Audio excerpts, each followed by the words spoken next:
¿Cómo están? Buenas noches. Comienza Días Contados en una nueva edición en Vía X. Estaremos en el segundo piso comentando junto con Diego Montalva y Paula Walker las decisiones claves que está tomando la democracia cristiana de cara al proceso constituyente. Profundizamos también en este asunto porque nos gusta hacer pedagogía, creemos que es importante. Recibimos a Rodrigo Mayorga, que es profesor de Historia, doctor en Antropología y que ha desarrollado el proyecto Momento Constituyente. También abordamos la controversia por el nombramiento de Germán Berger como agregado cultural de Chile en España. Él es hijo de Carmen Hertz y hay una cierta polémica ahí que entraremos a desmenuzar. Pero comencemos el programa hablando de salud mental, la genética, el ambiente en que nos desenvolvemos y la interacción entre ambos factores inciden en la depresión. Un estudio de científicos españoles quiso medir qué pasaría si se redujeran al mínimo las condiciones que no son genéticas. Por ejemplo, si se evitaran las adversidades infantiles como los abusos o el maltrato en la infancia, se reducirían un 38% los casos de esquizofrenia. Si se practicase ejercicio físico de forma adecuada y constante, se reducirían un 15% los casos de Alzheimer en el futuro. ¿Cómo lo hicieron estos investigadores? Revisaron la literatura científica sobre el papel de los factores de riesgo y calcularon qué porcentaje se podría evitar si un factor de riesgo clave desapareciera. Los investigadores saben que el estudio puede sobreestimar o subestimar la prevalencia de factores de riesgo y que la eficacia en el mundo real de las intervenciones preventivas que puedan hacerse tiene que demostrarse. Sin embargo, en el contexto del notorio aumento de las enfermedades de la salud mental que estamos viviendo, producto de la pandemia y varios males modernos, vale la pena tener en cuenta todo lo que pueda ayudar a que nos sintamos mejor. Puede ser utópico pensar en eliminar totalmente determinados elementos, pero es realista pensar en disminuirlos. Y ojo con este dato, si conseguimos reducir el estrés laboral en un 50%, habría un 18% menos de trastornos depresivos. El estrés daña la salud. De hecho, la OMS ya incorporó el síndrome de desgaste profesional o burnout en la última actualización de la Clasificación Internacional de Enfermedades como un problema relacionado con el trabajo. Ahora, ¿cómo lograr reducir el estrés laboral? Es la gran pregunta. Una buena y sencilla recomendación para empezar, solo para empezar, es respirar calmadamente varias veces en el día. Algo tan simple como inhalar y exhalar puede abrirnos mínimamente un camino. Comienza Días Contados, contamos todo, contamos con todos.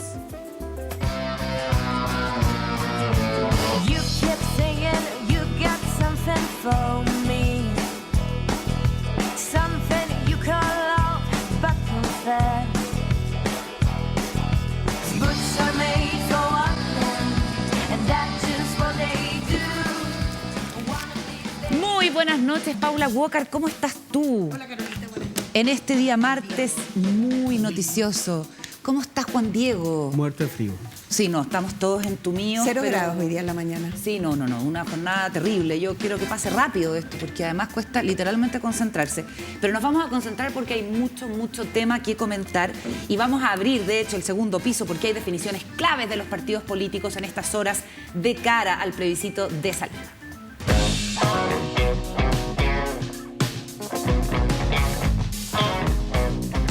Entregado ayer el texto de la Constitución al presidente Gabriel Boric, en la noche el mandatario hizo esta cadena nacional que queremos revisar algunas imágenes porque hay cuestiones técnicas que nos llamaron un poco la atención, porque bueno, uno va de lo profundo pero también a lo frívolo, ¿no? a los elementos, digamos, visuales que son muy comunicativos en política y a las menciones varias que ha hecho el presidente Boric en las últimas horas a la figura de Eduardo Frei Montalva, lo que nos lleva directamente a hablar de la democracia cristiana. Les propongo que veamos la imagen del momento y escuchemos al presidente Gabriel Boric anoche a partir de la entrega del texto constitucional. Y en este momento bien vale recordar a todos y todas quienes desde hace muchos años han bregado por democratizar nuestras instituciones.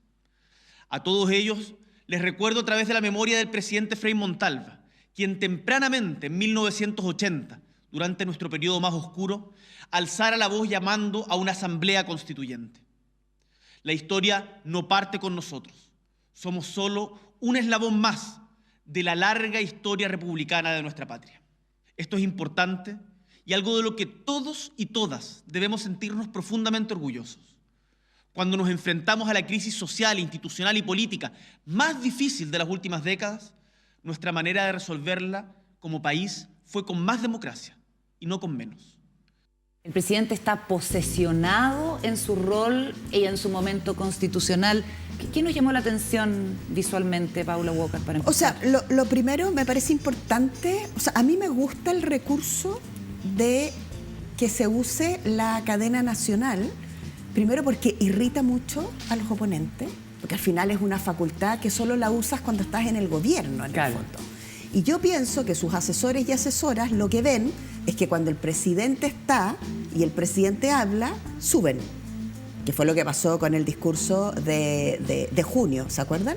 En cambio, cuando el presidente se va muy atrás, efectivamente el gobierno baja, o sea, hay una adhesión. Es una muy buena fortaleza de este gobierno. Claro, hay una adhesión a la figura presidencial, el presidente tira para arriba. Sobre todo con los números tan malos que están teniendo, ¿no? Claro, entonces creo que es un recurso legítimo y creo que además el fin de un proceso constituyente ameritaba. Sin embargo, me pareció como, a mí me impresionó el encuadre de la... Yo soy más bien minimalista. ¿Ya? Y me pareció como lleno de chuchería. A ver, ahí lo tenemos. Piensen que entre medio está la señora de las señas, que es muy importante, chilevotoinformado.cl, 2 banderas. A falta de una, dos. Recuperando los emblemas patrios. Dos banderas, que dos la derecha banderas. no se los lleve a Exactamente, la casa. que está bien. Y además le pusieron un código QR. ¿A dónde? No, aquí no está. Aquí no se ve, pero Pero estaba. vamos a ver si la producción logra tener código QR en pantalla. Además, código QR. Además. Lo cual es, ya, un poquito... Es que con el código QR tú accedes a la al texto de la Constitución. Ese Sí, sitio pero web. eso bueno, eso no lo sabe mucha gente. Lo sabe un nicho. Mi tema siempre es que la comunicación no debe ser, menos si eres gobierno, una comunicación de nicho. No lo sabe todo el que tiene teléfono celular. Mira, a estas alturas, gente joven, pandemia, QR. En mi restaurante. aventura del aeropuerto que les conté ayer, Sí. atrapada en un aeropuerto 12 horas, mucho QR en todas partes. Yo soy una persona informada, entonces, pero la cantidad de gente que me decía, che, mijita, ¿y viste qué es esto?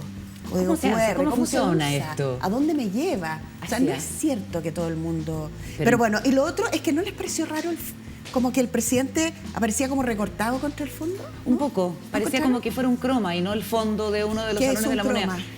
Un croma es una pantalla neutra. Miren, es como que se va a mover y va a aparecer el fondo. Claro, tal cual. Que es El- la ¿Tú crees- pieza desordenada. ¿Tú crees El que hay croma- un croma atrás? No, pareciera croma, pero suponemos que no es croma y No. que es el fondo del salón donde habitualmente el presidente habla. Pero para decirlo en fácil, el teletiempo no es croma, ¿cierto? Aquí los chiquillos saben mucho mejor. Es donde se hace el TV Tiempo, el informe del tiempo. Donde Que hay imágenes atrás. Claro, es un Claro, croma. o sea, tú grabas en una pantalla verde y luego ahí se proyectan las imágenes. Pero mi apuesta es que parece que compraron un foco nuevo en la moneda. Y no lo que les quedó un y no lo poquito- regularon. Y no lo regularon adecuadamente. Necesitan ¿Y cómo un buen se nota iluminador.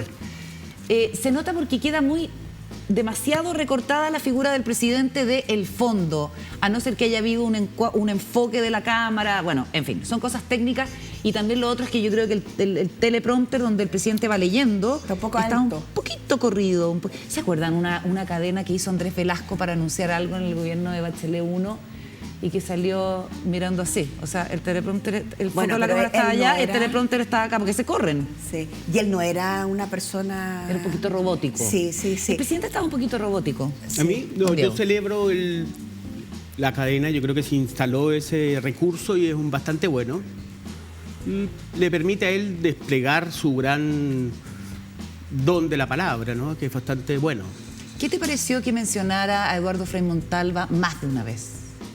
Bueno, me sentí muy halagado, obviamente. Porque es pariente tuyo. No, creo que ha Por sido, lo de es Montalva. una referencia bastante importante, sobre todo en lo que está pasando en la DC ahora. Yo no sé si será tan dirigido a ese caso, ¿ah? ¿Ustedes creen que sí? Como que haya sido una estrategia para apelar al votante de C o de centro que se identifica como con eso y sumarlo a la prueba. Es una de las lecturas que se hacía ayer. Sí. Yo pienso que sí. O sea, yo creo que cuando el presidente... A ver, el presidente Frei Montalva, sobre todo las personas de cierta edad hacia arriba, tiene un apego gigante.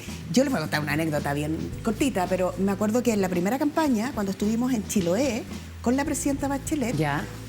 andábamos con... No era en Chiloé, era en Los Lagos. Ya. Andábamos con el presidente Frey, hijo, Que eras senador. Y una señora muy viejita se le acercó y le dijo, mi presidente, por usted no han pasado los años.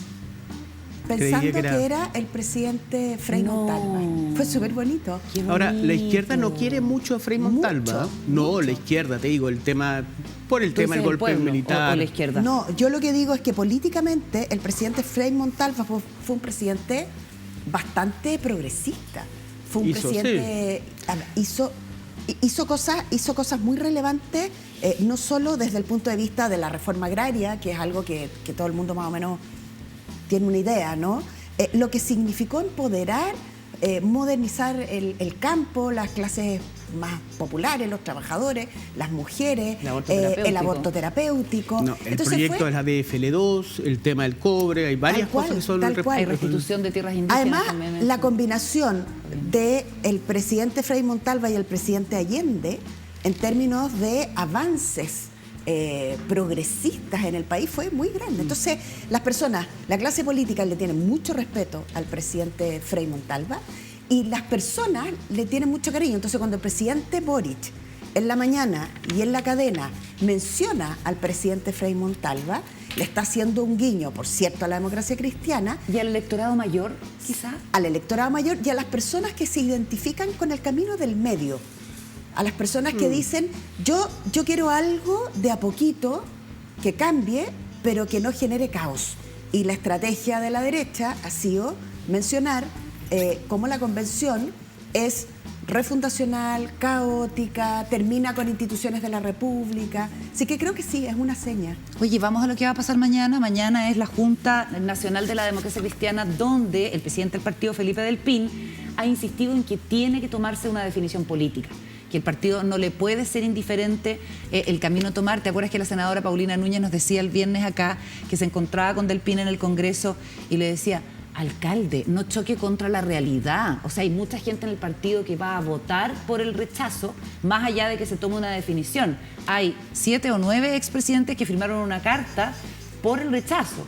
En ese sentido es importante lo que va a ocurrir mañana, sobre todo con declaraciones como la de Jimena Rincón hoy día, que dice, voy por el rechazo. Escuchemos y comentamos. Creo que Chile se merece una buena nueva constitución, pero no esta que se nos propone.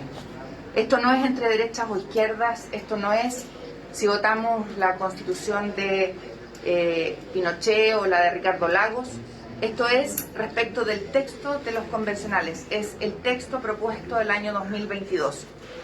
Y tal como en 1988, aquel 5 de octubre, hombres y mujeres se expresaron de manera valiente y dijeron no al país, creo que llegó la hora de atrevernos a estar en contra del texto que nos proponen. Y yo por esa razón, porque no le hace bien a nuestro país, porque no va a permitir que hombres y mujeres logren dignidad, logren materializar sus sueños, y se provoca un desequilibrio enorme en los poderes, se pierde la autonomía del Poder Judicial, no hay contrapeso a la autoridad, yo voy a votar rechazo. Plebiscito de salida es un parteaguas al interior de la democracia cristiana. Hay varios que se han manifestado por el rechazo, hay otros al contrario que se han manifestado por el apruebo. El caso de Huenchumilla, de Proboste, del propio Orrego. Hoy día Ignacio Walker decía que la democracia cristiana está dividida en dos frente al apruebo y al rechazo. ¿Cuál es tu aproximación? No, a mí me impresiona mucho el liderazgo que logra la Rincón, fíjate. Porque ha sido bastante clave. La senadora Rincón. La senadora Rincón. Porque logra, no sé, aglutinar un tema bastante complicado, ¿no? Y generar todo este movimiento que hoy día no le dio tan mal. Yo no sé cómo se va a ejecutar, esa es mi gran duda.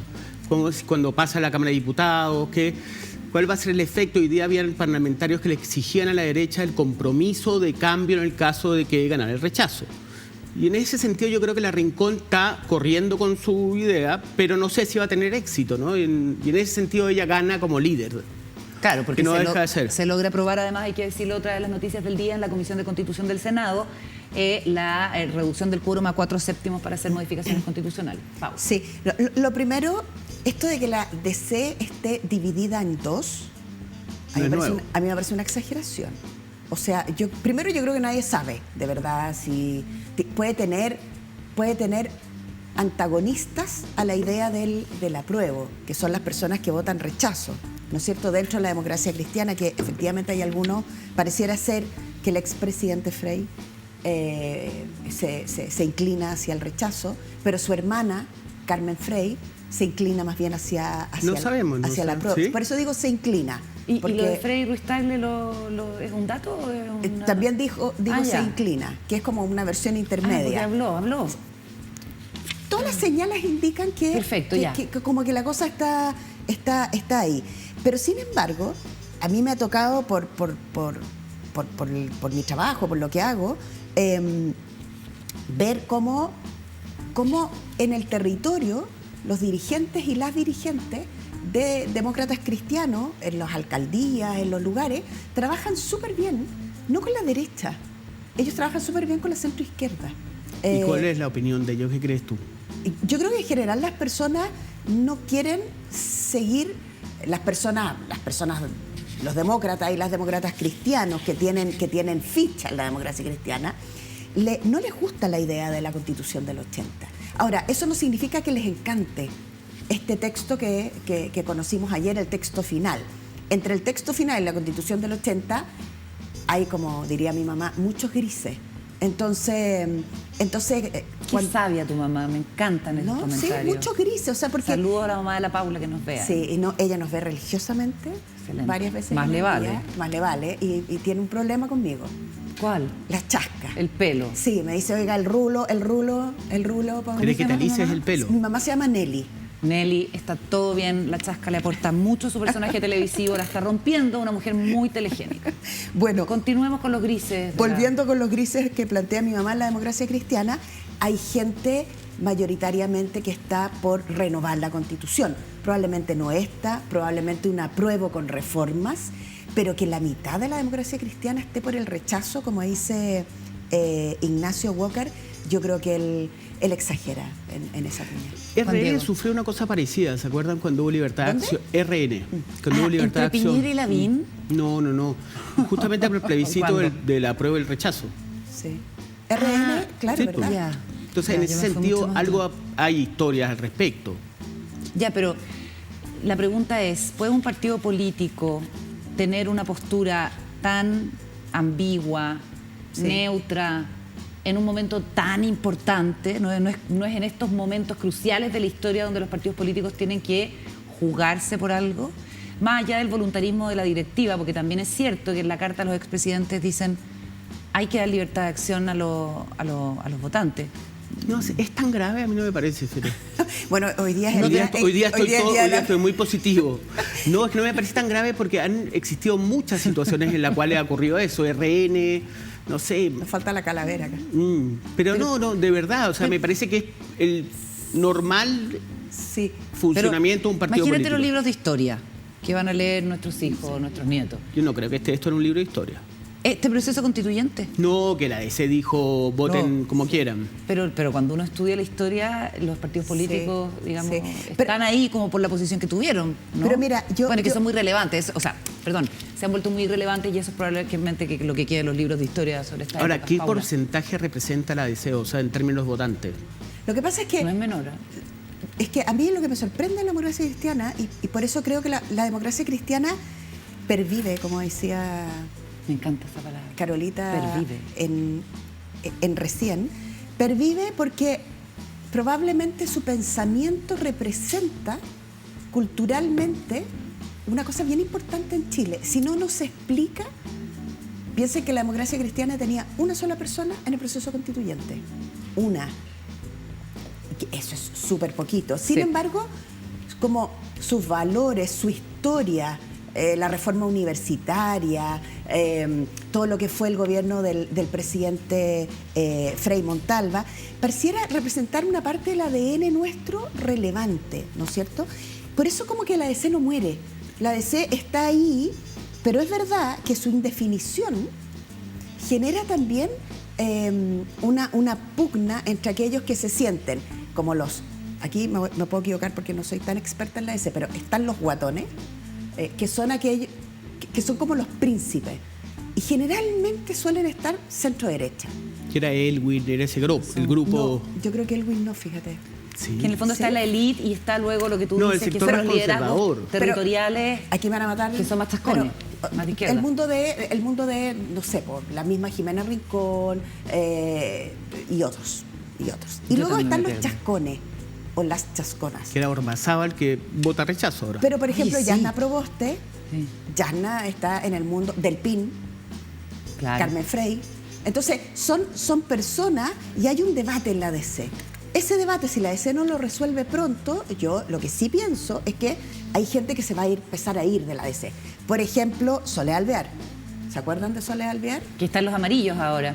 Oye, mañana es la Junta Nacional de la Democracia Cristiana, si es que a esta hora ya debiéramos estar comentando o tener alguna claridad de qué ha sido lo que ha decidido el partido. Tenemos una sección que va a debutar ahora, que tiene un gran nombre, que es Días Posteados, porque alguien más ha entrado en este debate a través de las redes sociales.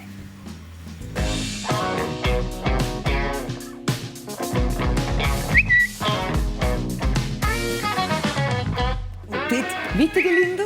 Ya. ¿Qué pajarito llama? El expresidente Ricardo Lagos también se ha sumado al debate. A pesar de que el presidente Lagos mantiene la distancia a la presidencia, se puede juntar con el presidente Boric, puede hacerle recomendaciones a la convención de manera muy crítica, pero no ha dicho voy por el rechazo o voy por el apruebo. Hoy tuiteó, Chile merece una constitución que logre consenso. Como ninguno de los dos textos que puedan resultar del plebiscito lo tiene, el desafío político es continuar con el debate constitucional hasta alcanzar una constitución que interprete a la mayoría, y postea desde su propio sitio web una columna en la que profundiza sobre este asunto. Uno entendería que el presidente está porque se abra un nuevo proceso constitucional. ¿Por qué habla de dos textos? El del 80 y el que se acaba de entregar. Ah. ¿Cómo interpretamos lo que propone el presidente Lagos? Yo creo que quizás como una tercera vía que no sea reformar la actual ni reformar la que se acaba de entregar, digamos, Sí. ¿no? Yo creo que yo pienso que el presidente está... Es interesante lo que hace el presidente, porque en un punto está como pauteando al presidente Boric. Porque ¿Sí? lo que yo tiendo a pensar, no pauteando, estoy poniendo Claro, lo estamos... una cosita. Claro. Pero en el fondo Exagerando. lo que está diciendo es, el rechazo no le sirve a Chile, el apruebo, dado el texto que conocimos, tampoco le sirve hoy día. No, Lo y que no. sirve es trabajar en un buen texto y en una buena constitución que interprete más mayoritariamente a Chile. Piensen que de ahora en adelante faltan 2 meses para que las personas votemos en el plebiscito del 4 de septiembre. Si el resultado del plebiscito es muy pegado entre el apruebo y el rechazo, gane cualquiera de los dos, eso es un gran problema para el gobierno, porque eso sí que es un parteaguas. Es decir, la gente que votó rechazo y la gente que votó apruebo con diferencias chiquititas. Yo pienso que el presidente lo que está haciendo acá es, ojo muchachos y muchachas, prepárense para el día siguiente del plebiscito, porque va a haber que tener plan B. Gane uno o gane el otro, porque aparentemente la cosa está muy pegada. A mí me parece que es bien notable el rol que ha jugado Lagos, fíjate. Porque se ha erigido como el, no sé, como el Pepe Grillo, como la persona un tipo con mucha experiencia que tuvo que hacer millones de reformas que fueron complejas, reformó la Constitución. Entonces, en ese sentido, es una persona a quien escuchar. Porque si lo analizamos con otros expresidentes, Piñera, Eduardo Frei Ruiz Tagle, bueno, Elwin no está, Bachelet, ninguno de ellos ha tenido este rol. Entonces, él quiere realmente aportar, a pesar de su edad, ¿me entendí? A pesar de que ya está fuera de las pistas. Y eso es bastante encomiable, me parece a mí, y creo que, bueno, la visita de Boric a él fue bien emblemática, y creo que hay que escucharlo, a pesar de que a mí no me queda muy claro el tuit, fíjate a ti. Sí, pues hay ambigüedad en la postura del presidente, que uno entiende que quiere mantener cierta presidencia a pesar de querer participar del debate, incluso señalar un camino. A propósito, hay que decir que en la nueva encuesta Criteria, El rechazo sube 9 puntos respecto de la anterior encuesta Criteria y llega a el 48% de eventuales votantes que rechaza y un 31% que aprueba y hay un 22% que aún no lo tiene decidido. Bueno, ¿les parece que avancemos con otro de los temas que tenemos en la pauta? Porque hay una controversia que tiene que ver, mientras vemos ahí la evaluación además de la Convención Constitucional. Muchas gracias. Este es otro dato que contiene la Criteria y que pone a la Convención, la Criteria sale mensualmente, en el mismo nivel de desaprobación que tenía en abril pasado y es el más alto desde el inicio de su desarrollo, que lo empezó a medir Criteria, 57%. Mira cuando partieron en julio del 2021. El 47. 47, o sea, subió 10 puntos y con esa desaprobación comienza.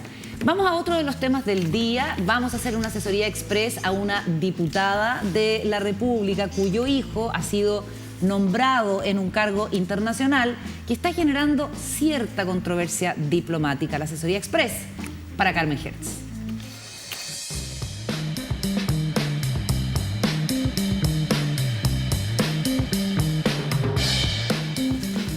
Germán Berger es periodista, se ha dedicado durante muchos años a temas culturales, audiovisuales y ha sido nombrado por el gobierno como agregado cultural de Chile en España. No nos hubiéramos enterado quizás con tanta visibilidad si es que el cónsul chileno en España, Jaime Ferraz, no hubiese presentado una queja por la forma en que se entera de que Germán Berger quiere ocupar su cargo de agregado cultural en la ciudad de Barcelona y no en Madrid, como está diplomáticamente establecido. ¿Cuáles son los argumentos de Ferraz?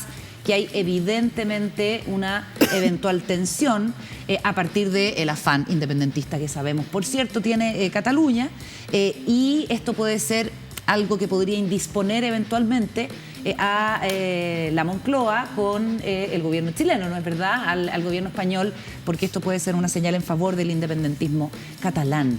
Resulta que Germán Berger es hijo de la diputada Carmen Hertz, que ha salido en Twitter a defender a quienes han puesto en duda la forma en que esto ha ocurrido, la decisión del propio Germán Berger, y que incluso van más allá diciendo que aquí hay un claro acto de nepotismo en el nombramiento de este profesional. ¿Cómo lo ven? Parto más.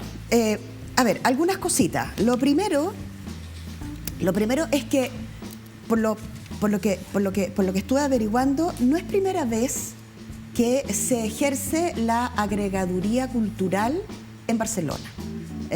Ya se hizo en el gobierno del presidente Ruiz Tagle, el presidente Frei Ruiz Tagle. En ese momento llegó una persona como agregada cultural en Barcelona, a la vez que había agregaduría cultural en Madrid. Y en el gobierno del presidente Lago eso se mantuvo. Y se mantuvo porque estuvo Julio Jung en esa agregaduría. Ya. Los presidentes tienen la facultad de nombrar agregados culturales. Es una facultad bien exclusiva. Sí, bien exclusiva. Pero no es habitual que los agregados culturales decidan en qué ciudad se van a quedar. Ha sido más bien excepcional. Estoy pensando en el caso de Javiera Parada, agregada cultural en Estados Unidos, que no se instala en Washington sino en Nueva York. Y bueno, hay evidentemente una densidad cultural en Nueva York respecto de Washington que es evidente, y lo mismo pasa respecto de Barcelona y Madrid. Pero ¿no resulta feo que sea alguien que además tiene un parentesco político quien tome esta decisión por consideraciones familiares? Creo que hay un factor que tiene que ver con motivos familiares en el caso de Germán Berger, cuando son personas que desgraciadamente por sus vínculos familiares debieran tener más cuidado con la forma. No, y Carmen Hertz es diputada comunista y bastante dura en términos de críticas, de fiscalizaciones. Yo creo que... Y presidenta de la Comisión de Relaciones Exteriores. Yo creo, la verdad, nuevamente siguiendo con mi estilo hoy día, a mí me parece muy poco relevante. Pequeño el tema de Berger. Lo que sí me parece doloroso, sensible, tremendo, es la defensa de la madre. Esa cuestión me parece atroz.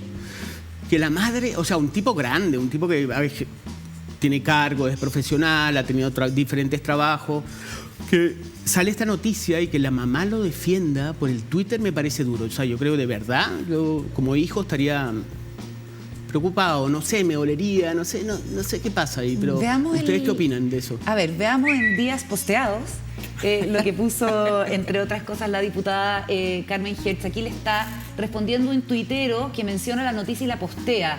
Y Carmen Hertz dice, a Germán Berger le sobran credenciales para ser agregado cultural.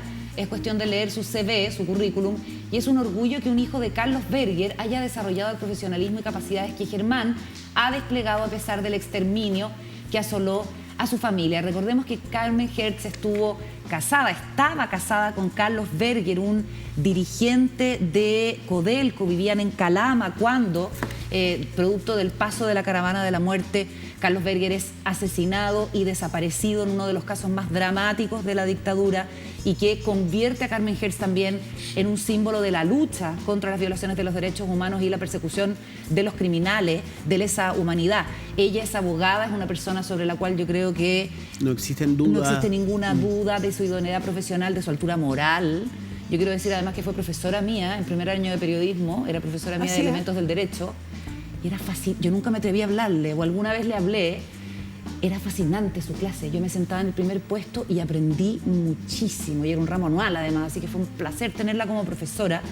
Pero yo creo que ella está desarrollando un tono agresivo que no le hace bien, en primer lugar, a ella, sobre todo cuando tú sales a defender a un hijo. Siempre vas a salir perdiendo. Se tiene que sostener y defender solo por los propios méritos que ella misma describe. Yo encuentro que ella está tomando un tono hace rato ya en el debate público. Me acuerdo haberle visto unos posteos cuando Daniel Jaude estaba en la primaria con Gabriel Boric, atacando a otras personas, ofendiendo a otras personas. Ella tiene no solo una responsabilidad como diputada de la República, sino también esta misma trayectoria y esta, qué sé yo, aura moral, que yo creo que le hace muy mal este tono tan pendenciero, fíjate, que ha tomado Carmen Hertz. Miren, otra parte del tuit que hace la diputada Hertz dice: no es aceptable que hijos de detenidos desaparecidos estén inhabilitados para acceder a determinados cargos. Pero nadie dice que ese Pero es el claro, elemento. o sea, en ninguna parte se ha dicho que Germán esté inhabilitado. Al contrario, yo conozco personalmente a Germán. Portaliano, como nosotros. Sí, es portaliano y primero... Trabajó contigo, además, ¿no? Trabajamos en el gobierno de la presidenta Bachelet, en el segundo gobierno. Ah, porque terminó siendo SECOM, ¿cierto? Claro, yo era directora de la SECOM. Después, otros de los directores que vinieron después, hubo como 3 directores después de que yo dejé el cargo, fue Germán. Germán es un hombre de televisión, es un hombre audiovisual, o sea, no necesita que lo defienda la mamá. Porque además, cuando la diputada Hertz hace lo que hace, genera una antipatía contra Germán que es súper injusta. Porque probablemente Germán no necesita que su mamá lo salga a defender. Y cuando la mamá sale a defender, genera un lío que le rebota a Germán. No, y además que no hay le rebota evidencia a de ella, que le ella es rebota a diputada él. del PC, de que tiene poder, de que puede decir lo que le da la gana, entonces no me toquen a mi hijo. Claro. Y sobre todo cuando tú has sido crítico con tu adversario político. Por lo mismo. Es más feo todavía caer en eso. Bueno, hay que dejar que la gente se defienda sola, que lo defiendan sus méritos. Y tratar de controlarse antes de postear. No, los veo en algún minuto en la noche, mejor ver una película. Yo soy admiradora de la pasión. Yo creo que la pasión tiene que mover nuestras actitudes y nuestro actuar en general. O sea, no hay que, digamos, eliminarla ni reprimirla. Pero no en Twitter. Digámosle a la diputada que suelte un poquito al hijo. Que Germán suelte el teclado, por lo menos. Que Germán tiene todos los grande. méritos para defenderse solo. Ya. Bueno, así cerramos este primer bloque. A la vuelta estaremos conversando con Rodrigo Mayorga, que es profesor de historia, doctor en antropología y que ha estado a cargo del podcast y el proyecto Momento Constituyente. Pausa. Wong tiene algo que decirte. De regreso en Días Contados, saludamos a nuestro entrevistado, Rodrigo Mayorga, profesor de historia, doctor en antropología educacional, director del proyecto Momento Constituyente, autor de varios libros y sobre todo de podcast y videos en redes sociales que de alguna manera han buscado acercar a la gente todo este proceso. ¿Cómo estás, Rodrigo? Bienvenido. Muy bien, muchas gracias por la invitación acá. Oye, bueno, y es un día, son horas claves después de lo que ha ocurrido ayer. Tú has estado escribiendo además un libro que se lanza ahora en pocos días más, que se llama Plebiscito de Salida y otros textos para que hablemos de política. ¿Cuál es tu mirada hoy, a un día de que se entregue el texto, mientras vemos la portada de tu libro, que es como bastante así callejero, grafiteado, no podría ser evidentemente la relación con lo que pasó a partir del 18 de octubre del 2019. Claramente. Bueno, yo creo que son tiempos intensos. Creo que lo han sido, digamos, desde el 18 de octubre en adelante. Son tiempos que la historia probablemente va a tener mucho que decir después de lo que está pasando. Ahora, dentro de estos tiempos intensos, los 2 meses que se abren el día de ayer, que se abren este 4 de julio hasta el 4 de septiembre, van a ser posiblemente los más álgidos en esto, porque es la última etapa del proceso constituyente, porque tenemos un texto sobre el cual discutir y deliberar, y porque también es mucho tiempo y es poco tiempo. 2 meses, suficiente tiempo para que pasen muchas cosas, que nos agotemos, que usemos mucha energía, y al mismo tiempo es muy poco tiempo en términos de, si uno mira este proceso que ha durado 1 año y medio prácticamente. Oye, vamos a ver parte de tu trabajo Momento Constituyente, que son los videos que tú compartes a través de las redes sobre temas específicos. Entiendo que el que vamos a ver tiene que ver con qué es armonización. Veamos. Hola a todos y todas. Si han estado siguiendo el trabajo de la Convención Constituyente, seguro han oído hablar del concepto de armonización, o que el proyecto de nueva Constitución tiene que pasar por una comisión de armonización. Pero ¿sabemos exactamente qué es lo que hace y cuál es la función de esta comisión de armonización? Aquí te lo explicamos.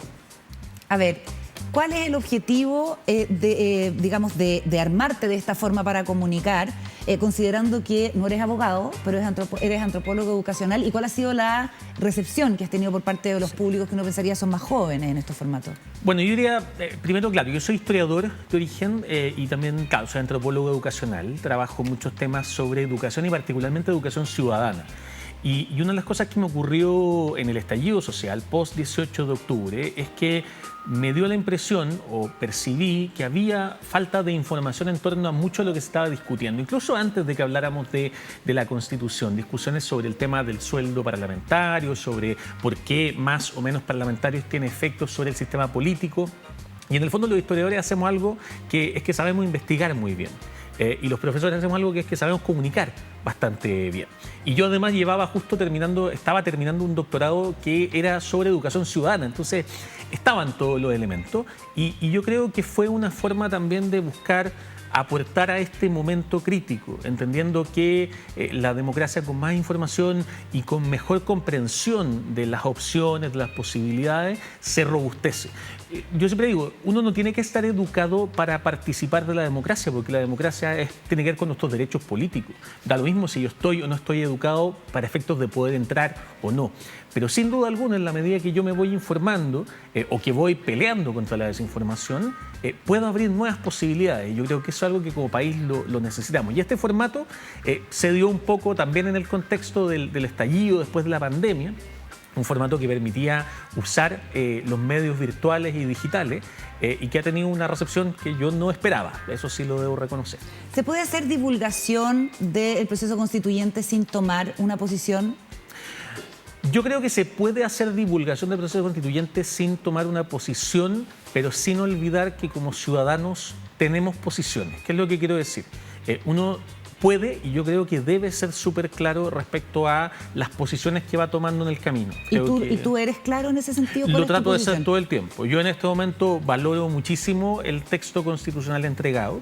Fue entregado ayer, así que no he terminado de leer la última versión como para decir apruebo o rechazo hoy día directamente, pero sí creo, primero, que el texto entrega herramientas muy interesantes para enfrentar problemáticas que no hemos podido enfrentar hasta el momento. Y sí creo que el proceso constituyente que estamos viendo como país es para que estemos todos orgullosísimos porque ha sido un proceso democrático que ha seguido las reglas en un contexto en que esto pudo haber terminado de formas muy distintas y muy trágicas también. Entonces, en eso sí soy súper claro y por eso voy contra la fake, voy contra la desinformación, voy contra cualquier cosa que yo vea así que amenaza al proceso. Y como momento constituyente ustedes fueron recibidos en la convención y presentaron una iniciativa que terminó en el nuevo texto. ¿Eso lo hicieron como una iniciativa popular? Como una iniciativa constituyente. Una iniciativa constituyente. A ver. Fue una iniciativa que nació, nosotros participamos como fundación en las audiencias públicas.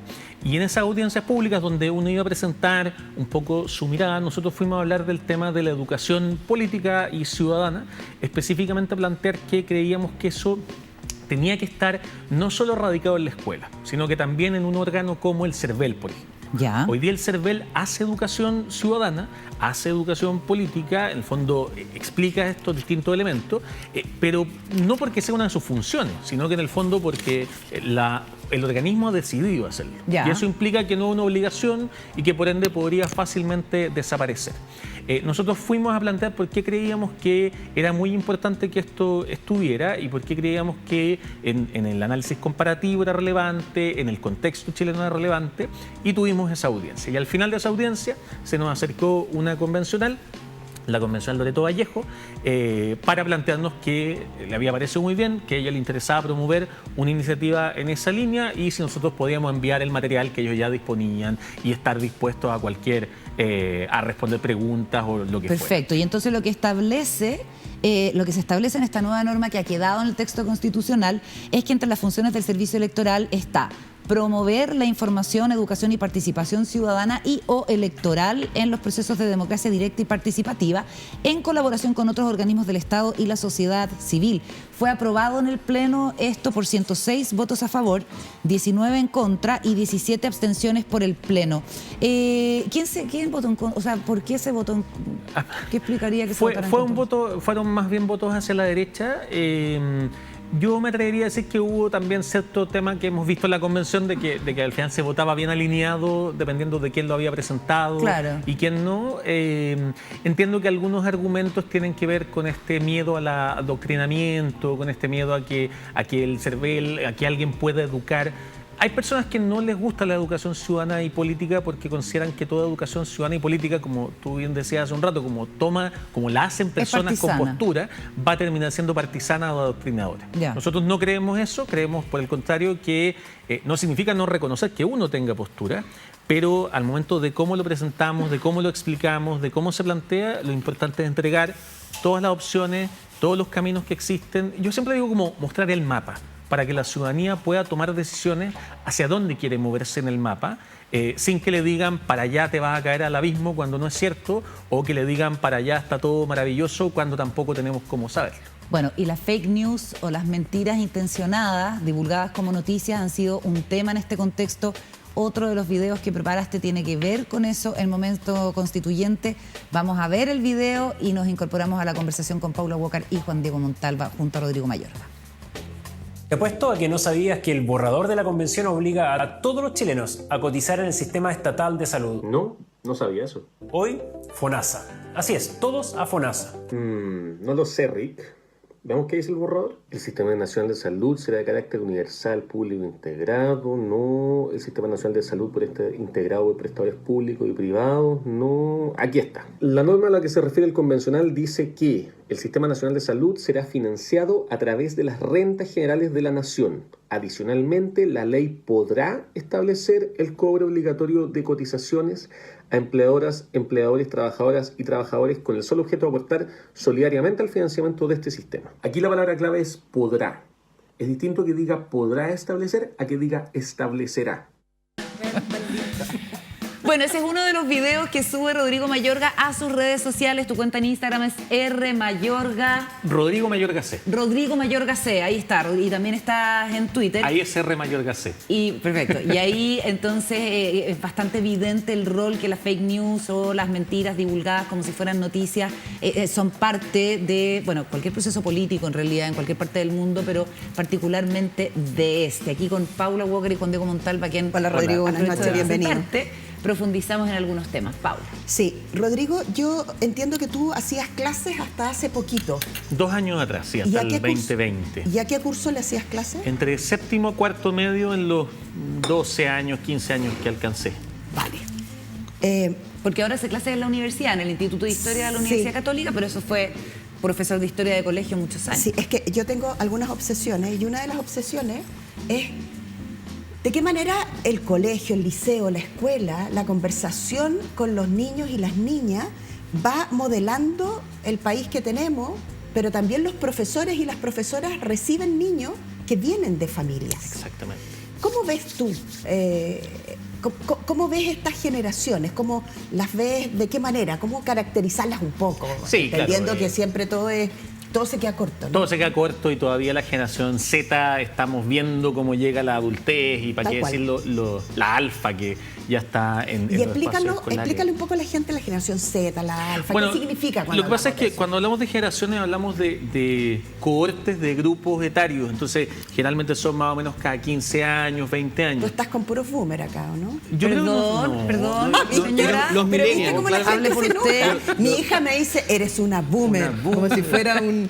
Pero yo creo que, explícanos eso. X Yo puede soy ser. X, yo Sí, soy las- X. Los millennials, a ver, Yo soy ¿quiénes Por son? ejemplo, los millennials... Que son los que gobiernan hoy día. Los millennials somos, claro, es la generación que nace más o menos a inicios de los 80, mediados de los 80.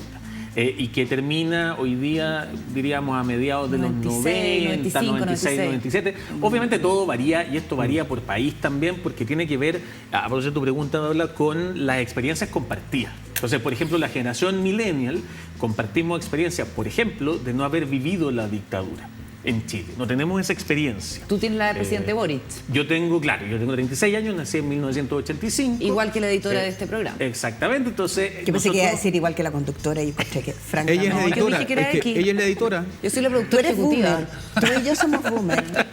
Perdona, No, Rodrigo, no, pero perdona la expresión. exactamente, es que ese es el tema, porque en el fondo son experiencias compartidas.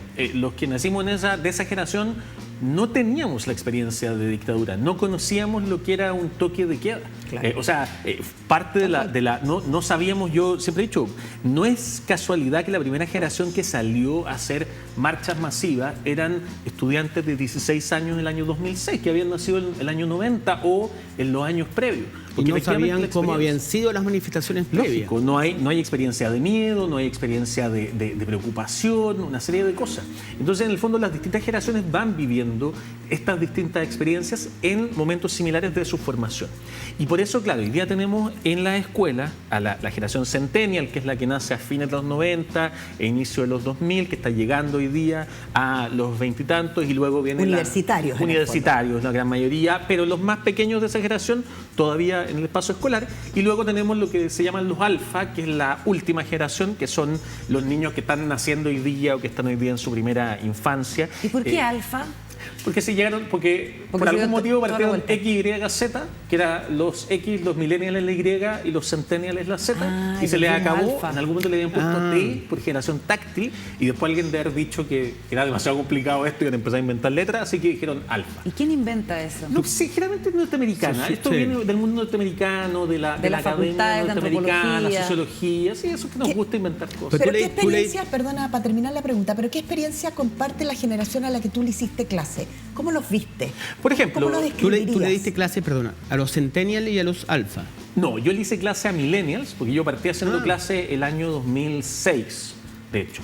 Entonces me tocó hacerle mucha clase a millennial y me tocó hacer al final del periodo ya clases a centennial. Yo no le he hecho nunca alfa porque yo hago desde séptimo a cuarto medio y siempre me he ido moviendo más hacia la enseñanza media.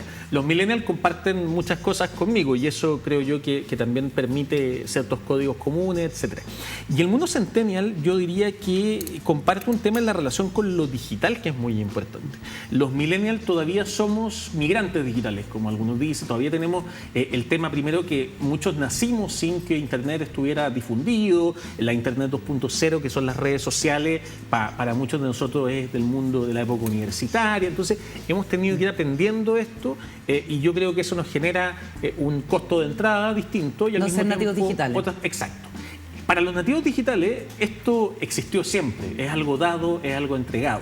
Entonces ahí se genera una relación distinta con el espacio de lo virtual y de lo digital que claramente tiene un impacto en las discusiones que estamos teniendo hoy día, porque es una nueva forma de relacionarse que también tiene una dimensión política, pero que a veces, por ejemplo, para las generaciones X y para qué decir los boomers, que es la que viene antes y que no tiene nada de malo, esos son los gringos. Orgullosamente Baby boom. boomer. Por supuesto, a veces cuesta más esa relación, pero justamente porque la forma en la cual se socializaron eran otras maneras de ¿Y relacionarse. son delicados, como dice la generación eminentemente de redes sociales, por llamarlo así? Yo creo que depende cómo uno defina delicado. Yo creo que más que delicadeza, lo que uno observa son patrones distintos respecto a lo aceptado y lo no aceptado. Yo creo que en el fondo nosotros vemos que con estas nuevas generaciones se han roto ciertos consensos que yo me acuerdo como millennial que en los años 90 nadie discutía.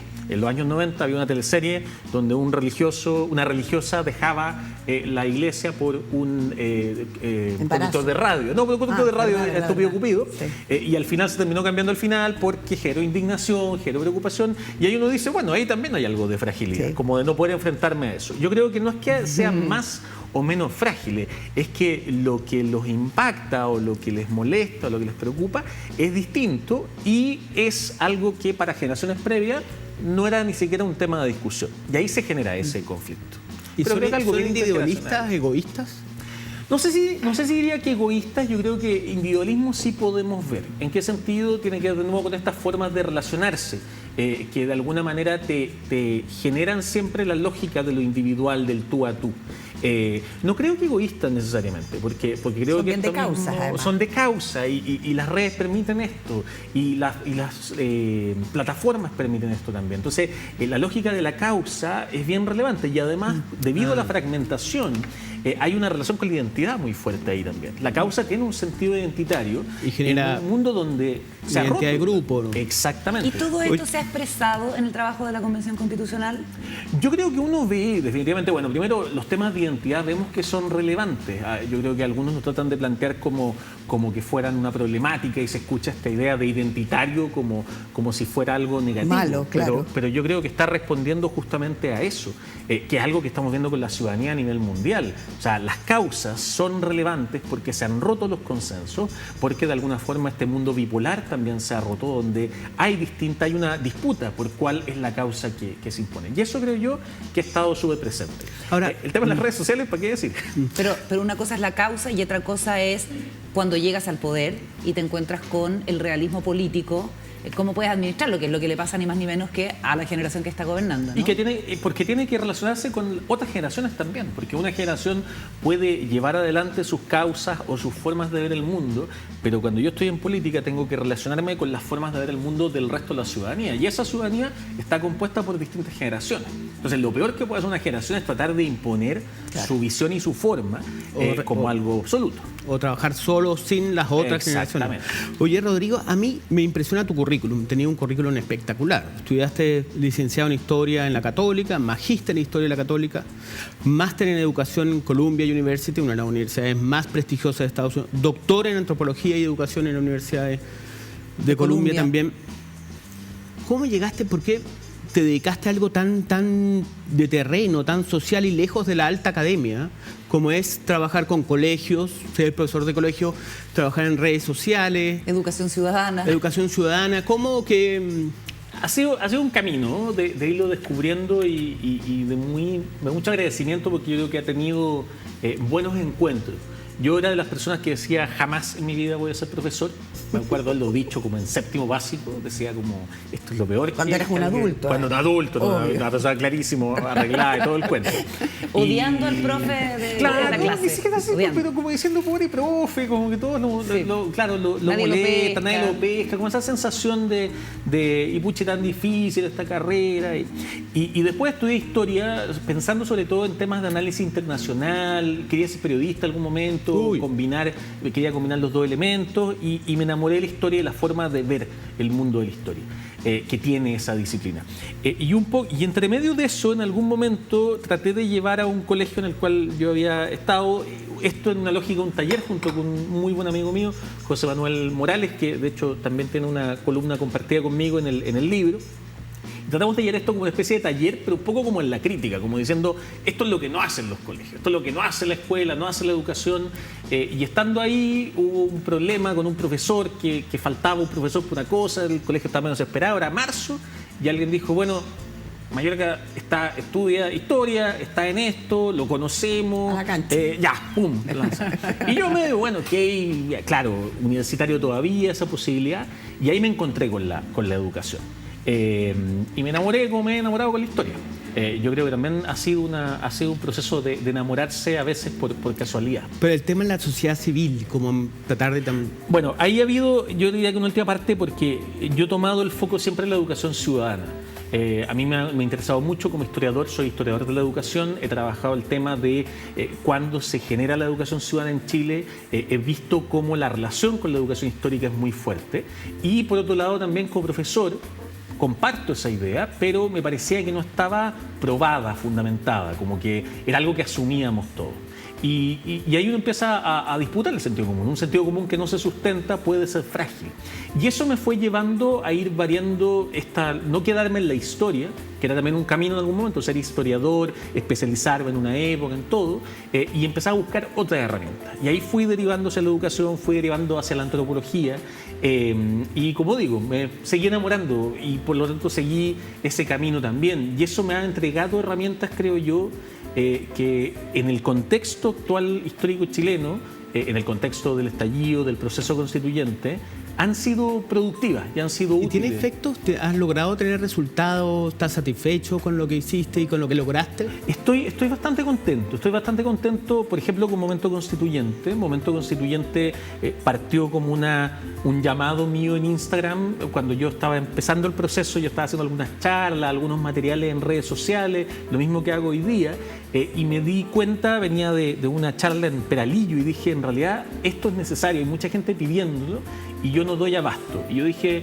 es un llamado, de repente compartir la charla a un par de personas para que más gente lo pueda ir a hacer o juntar grupos que puedan hacer materiales. Llegaron como 50 personas a una reunión que fue virtual porque empezó la pandemia y hoy día ese plan que era en mi cabeza un Excel compartido por organizarnos, es una fundación con 80, 90 voluntarios en distintas partes de Chile. Entonces, para mí, ¿qué demuestra eso? Demuestra que hay mucha necesidad de interés de esto y también muchas ganas de poder contribuir a esto desde los distintos lugares. La ciudadanía, la política es de todo, no es solo los abogados o de los políticos. Sí. Creo que eso es un elemento clave.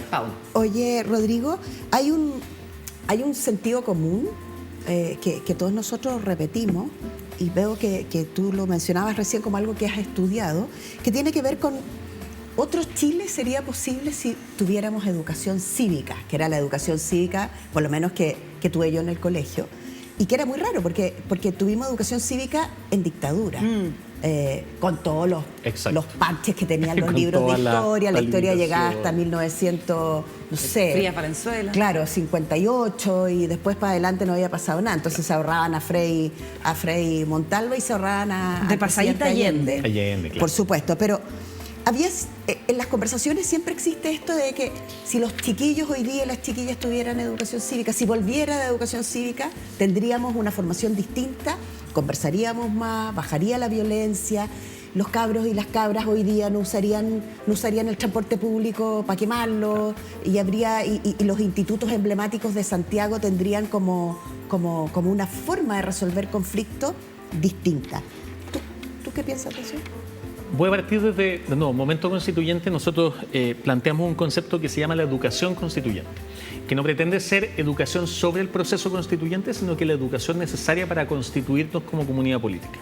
Y decimos que está compuesta por 3 elementos. Educación cívica, que tiene que ver con los conocimientos en relación a cómo funciona un sistema político. Educación ciudadana, que tiene que ver con la participación, cómo podemos participar y de qué manera. Y educación democrática, que tiene que ver con el diálogo y cómo procesamos el conflicto. Yo creo que efectivamente tenemos una deuda enorme en este país con respecto a todas esas dimensiones. En algunos momentos la educación cívica ha tenido un rol mayor, en algunos momentos la educación ciudadana ha tenido un rol mayor. Pocas veces han estado juntas y cuando lo han hecho, generalmente como al final del currículum y las preocupaciones y de todo el tema. Pero nos pasamos como 15 años o 18 años, si no más, sin educación cívica. Totalmente, sin ninguna discusión de esto. Se terminó el 87.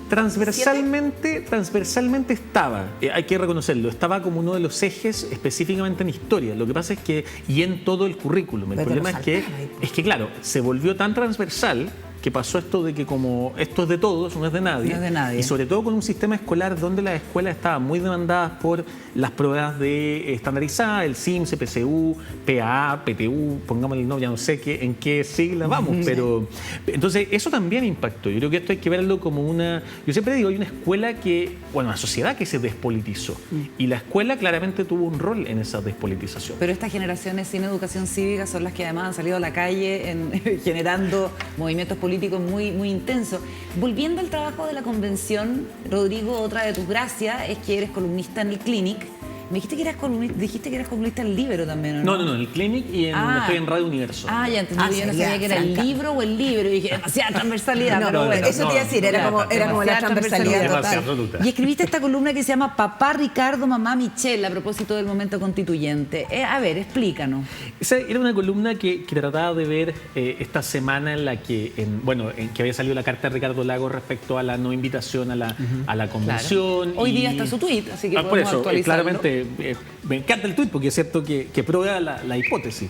Igual que el caso Michelle Bachelet, que también se había pronunciado respecto a este tema, y un poco respecto a lo que generan Ricardo Lagos y Michelle Bachelet en este país. Yo creo que ¿Como uno papás? ve eso. ¿Qué generan? ¿Como papás? Es que hay una cosa de generar algo que una preocupación, yo decía, casi filial, porque si uno se fija, por ejemplo, las mismas cartas, el resto de los expresidentes no importó tanto como fue Lagos o como fue la misma Michelle Bachelet. La carta de Eduardo Frei Ruiz Tagle pasó bastante colada dentro de eran como 4 esta líneas. historia. Eran 4 líneas, además. Era bien corta. Se esfuerza. Eran 4 palabras, perdón, eran 2 líneas. Claro, era como no voy, saludo Carlos. Sí, claro, es una cosa bien. Pero y lo mismo pasa con el expresidente Piñera. O sea, claramente ahí también lo vimos en la última elección presidencial. Sus exministros trataban como de descolgarse de él y alababan a Ricardo Lagos como este gran estadista. De los 30 años. Exactamente. Entonces yo creo que un poco, primero la discusión de los 30 años lo ha posicionado en un lugar muy relevante en este momento, y también el hecho de que estamos en una discusión constituyente, y ellos dos, a mi parecer, reflejan los dos grandes cuestionamientos a la legitimidad de la Constitución actualmente vigente. Ricardo Lagos a su parte orgánica, que es cómo funciona el Estado, que es lo que hizo en el fondo las reformas del año 2005, y Michelle Bachelet a la parte dogmática, que tiene que ver, entre otras cosas, con el tema de los derechos y cómo se entienden esos derechos. Entonces, creo yo que en ese sentido están los ojos muy puestos en ello, a veces de manera muy crítica, y hay un poco el juego con los papás y las mamás. Esta idea, yo digo, al final no hay que mirarlos como lo mira un niño pequeño, ni como un adolescente enrabiado, sino que ponderar. Y un poco el tuit que tú decías de hoy día lo confirma. ¿Cómo entiendes ese tuit? ¿Cómo lo interpretas? Yo creo que Ricardo Lagos es una persona que tiene una de las plumas más privilegiadas en este país, y creo que ese tuit, o sea, esa carta en realidad, sí, cada palabra está perfectamente elegida. Yo creo que en el fondo el expresidente Lagos primero no da una posición, da algunos golpes, da algunos planteamientos. Llama al orden. Llama al orden, un poco se establece y dice, ok, aquí la pega sigue, eso tengámoslo claro, pase lo que pase. Yo no creo, me puedo equivocar, no creo que el presidente Lagos vaya a salir en algún momento a apoyar abiertamente una de las dos opciones, menos después de haber visto esta carta como tal. Y yo me imagino que, tal como dice la carta, por lo que vote no va a estar emocionadísimo como elegir entre esta Constitución, que él ha cuestionado muchas veces, y esta propuesta que él también ha cuestionado muchas veces. Políticamente, perdona, Rodrigo, ha levantado mucho revuelo el tuit del expresidente Lagos. Una parte considera que es el momento en que como líder pudiera señalar y se juegue por un camino. ¿Tú compartes eso? O sea, creo que sería maravilloso. Un dedo de Lagos. Claro, es como que el dedo, ¿dónde quedó el dedo de Lagos? En el rechazo y en la prueba se lo Pero disputaría. la noticia es que no se defina. Eso Claro. es mucho más relevante que el hecho que se defina. Ahora, lo interesante es que, bueno, antes de esto yo estaba mirando Twitter y si uno entra a Twitter se van a encontrar con que hay las interpretaciones de los dos lados. O sea, todo el mundo dice que esto es para la prueba o esto es para el rechazo. Que eso le aseguro... Mucho más protagonismo a él que... Eso, ya si saliera un tuit del expresidente Piñera, lo que sería al revés. Todos diciendo, Claro, no, imagínate el otro. No, Sí, nada que hay ver, que nada que ver aprobar. conmigo. Si Lagos dice apruebo, listo, lo guardáis y nunca más habláis de él, ya sabemos que aprueba, entonces ya deja de ser La noticia. ambigüedad genera más Claro, interés. y también la importancia para el 5 de septiembre. Si en el fondo la política sigue el 5 de septiembre y no va a ser poco intensa, pase lo que pase el día del plebiscito. Entonces Lagos ahí mantiene esa figura como tal. Rodrigo Oye, Mayorga, uy, se nos acabó el tiempo. Se acabó la No, conversación. ¿se puede un poquito? Dale. No, lo que pasa es que Juan Pablo Luna dijo que definió el Frente Amplio y dijo que era un grupo que sin mucha base, sin militantes, sin partido.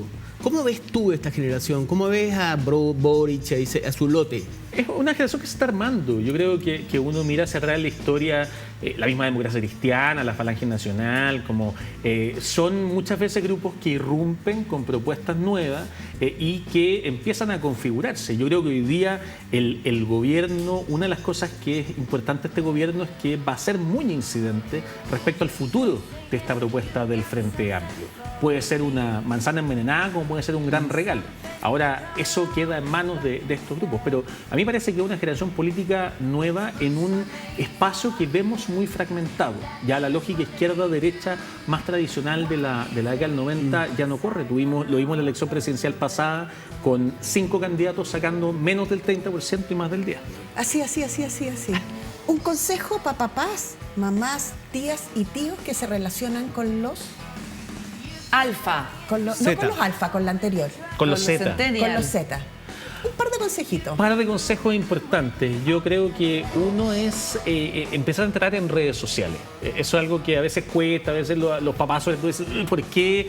Como espectadores, por último. Creo que es muy bueno para con poder ellos comprender. O con ella. Claro, y estar y mirar y observar. Creo que es una forma de aprender el lenguaje y poder establecer esa relación como tal. Y lo otro, creo yo que la generación Z, por la forma en que funciona y por este tema de las redes sociales, tiene una... es como una orientación hacia que su voz esté muy presente. Y yo creo que es muy importante el diálogo al interior de los espacios de la casa. Creo que cerrar el diálogo, que eso no implica perder la autoridad de padres, pero sí que si se cierra el diálogo, efectivamente genera una reacción probablemente que no es la esperada con esa generación. Excelente consejo. Muchísimas gracias, Rodrigo, por venir a conversar con nosotros. Rodrigo. Hasta la próxima. Pausa y ya seguimos con más en Días Contados. Entramos a la última parte del programa. Hoy día Paula Walker nos propone un tema lento. O no sé qué tan lento, pero la idea es como poder disfrutar el tema del que vamos a conversar. Súper buena onda la conductora. Sí, no, mira, oye, ahora vamos a hablar un tema latero. Vamos a un tema latero, No, buena lento. onda. ¿Ah? Trajiste No. un tema fome. Mira, una de las No. cosas que más valora la gente que nos ve ¿Sí? es que le damos tiempo a la conversación. Entonces hoy día eso Es es un verdad. atributo, un tema lento, aparte como No, el pero libro de además, Alan si lo Powell. Yo soy hace de la la Paula, Oye, a otro Estamos nivel. perdiendo el tiempo. por Yo el soy tema. de la generación que bailábamos lento. Sí, pues. ¿Cómo ¿Ya no se llama baila ahora? lento? No sé Es cómo un se tema llama. lento, un tema lento, pues muchas cosas. No, tiene pero a ti te cadencia. invitaban a bailar y te decían, bailemos un lento.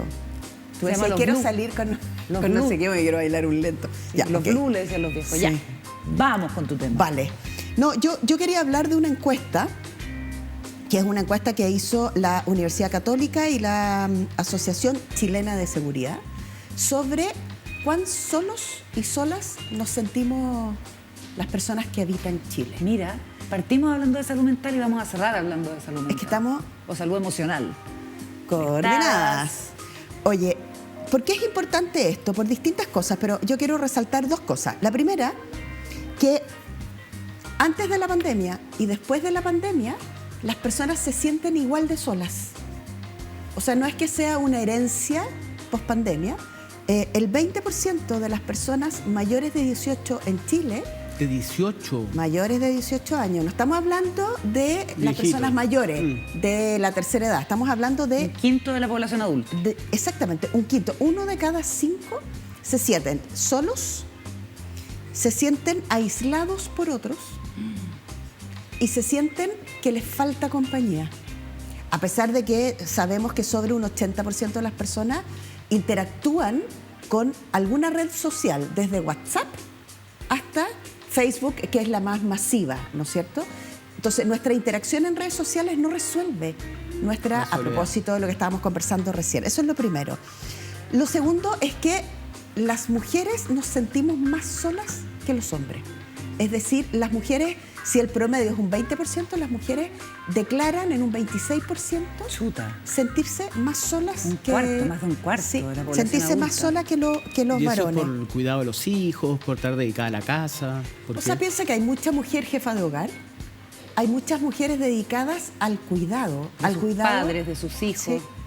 Generalmente, si hay un adulto mayor o una adulta mayor y hay hombres y mujeres, no se dedican los hombres a cuidar a los padres. Ahora, igual Muy- que muy triste, ¿no? minoritariamente. Tú sabes que había un análisis que yo lo estudié en Europa, que es el hecho de que América Latina, el grupo donde se sostiene la gente es la familia. Sí. En Europa es en el Estado. y en los países asiáticos es en la empresa. Mira. O sea, si tenemos problemas hoy día de soledad en un país donde la familia era el gran núcleo en donde tú te relacionabas y lograbas apoyo, estamos en problemas, porque ¿quién va a sustituir a la familia? Miren, 2 datos más antes de que nos caiga la noche. Agosto de 2021, 16% de las personas consultaban a psicólogos o psicólogas, según los mismos datos. En mayo del 2022, ese 16% subió a un 34%. Pero hay un tema en ese 34%. Acceden más las personas que tienen ISAPRE que las personas que tienen FONASA. Es un lujo, claro. Claro, ir al psicólogo o a la psicóloga, conversar de ti con alguien que no sea de tu familia, pero con alguien que pueda además orientarte, hoy día es un lujo. Y este es, pobre gobierno, que cada día nosotros le sumamos una tarea más. Este es un tema que para el presidente Boric es súper relevante, que es la salud mental. Y él lo ha dicho. Su campaña. Sí, así que... Ha hecho algunos anuncios. El 1 de junio anunció la construcción, entiendo, o el aumento de la capacidad de cupos para atención de salud mental, y también creo que la construcción de algunos hospitales específicos. Lo que pasa es que eso está allá.